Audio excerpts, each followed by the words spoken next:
It was July 15th, 1976. 26 children were on their way home from summer school when three masked gunmen hijacked their school bus. The buses had the windows down, the hot summer breeze, the kids were laughing and singing.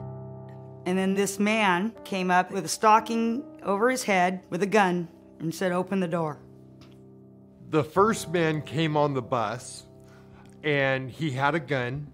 Ed Ray said, "What's going on?" And he said, "Shut up and move to the back." Ed Ray, the bus driver, had no choice but to comply with the gunman's orders. And then another man came on the bus and he had a sawed-off double-barrel shotgun. The shotgun filled me with terror. 26 school children and their bus driver have vanished. Anguished parents, President Ford, hundreds of searching police are asking the question, where are the children? Just outside Chowchilla, California, the three masked men began driving the Dairyland Elementary School bus down the road. Their destination, completely unknown. Larry Park was only 6 years old when he was kidnapped. I was wondering how it was going to feel to die. I was too scared to move. Jody Heffington was 10.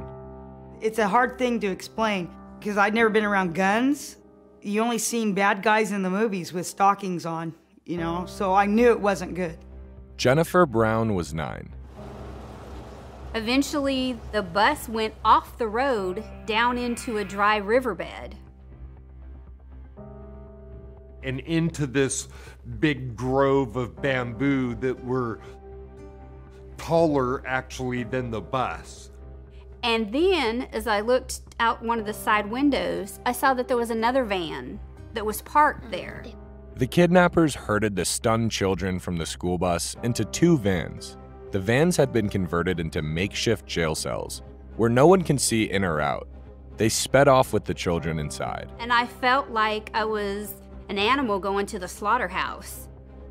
And we drove what seemed like for hours upon hours upon hours.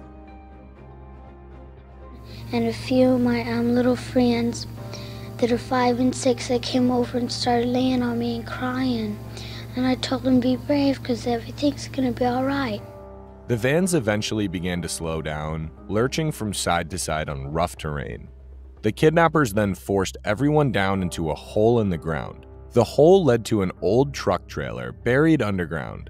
The kidnappers had left jugs of water, cereal, a loaf of bread, and some peanut butter. In the wheel wells, they had cut holes in them for toilets. We could hear fans, so we knew that there was some sort of ventilation. The kidnappers then covered the opening with a manhole cover. I remember it just went dark, and you just hear the material getting thrown on us. We were being buried alive. They had been in the trailer for almost 12 hours, and the conditions began to deteriorate. We had eaten the food. The fans on the ventilator stopped. We thought, if we're going to die trying to get out of here. The children stacked mattresses as high as they could go and began standing on each other's shoulders. They took turns pushing up on the manhole cover. I'm giving it everything I got, and all the kids are cheering me on, Come on, Mike, you can do it, you can do it. Then all of a sudden they said, it moved, it moved. Then suddenly, this ray of sunlight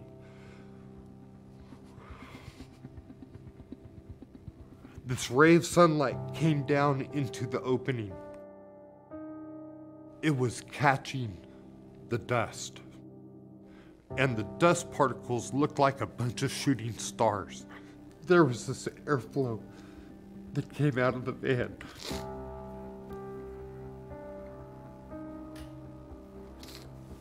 And I knew we were free. I need a minute. It was approximately 8 p.m. on July 16th.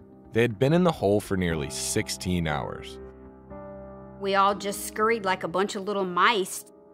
We saw conveyor belts, excavators. It looked like the Flintstones. And all these men with hard hats came to us and looked at us like, who are you? The kidnappers had buried them in a rock quarry 100 miles away from Chowchilla. After all of the children spoke to the police, they were put on a Greyhound bus and sent home to Chowchilla, where they were reunited with their families. The scene was like a mob scene. News cameras and TV lights. How does it feel to be a big movie star? I don't know. I've never been a movie star before. For 9-year-old Jennifer Brown, the experience has allowed her to still see the world with compassion. Why do you suppose that they would do something like that? I don't know. They didn't have enough love.